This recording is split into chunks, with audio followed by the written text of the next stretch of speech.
Intro. Have you ever wondered why classical physics failed to explain the mysterious world of atoms and electrons? That's where quantum mechanics comes in.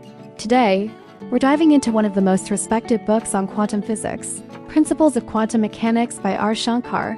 This book takes us step by step from classical physics into the strange world of quantum mechanics, using clear explanations, strong mathematics, and real examples. It's a guide for anyone who wants to deeply understand how the microscopic universe really works. Why quantum mechanics? Classical physics, the laws of Newton and Maxwell, could explain planets, machines, and electricity, but it could not explain the tiny world of atoms. At the beginning of the 20th century, scientists faced three big problems. 1. The black body radiation mystery gives solved by Max Planck, who introduced the idea of energy coming in small packets called quanta. These puzzles forced scientists to create a new theory, quantum mechanics. Part 2. What makes quantum special?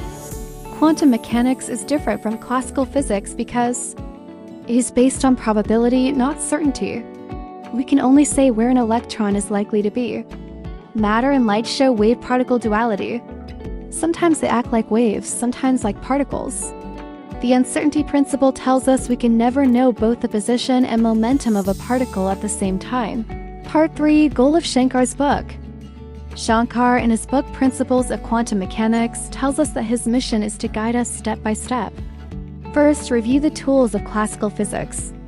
Then, build the mathematics of linear algebra and function spaces. Finally, use these tools to understand real quantum systems like the harmonic oscillator, hydrogen atom, perturbation theory, and even quantum field theory.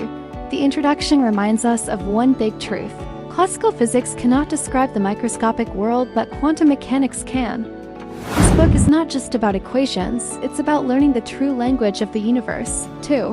The photoelectric effect gives explained by Albert Einstein, proving that light behaves like small particles called photons. 3. The hydrogen atom spectrum gives explained partly by Niels Bohr, but his model was not complete.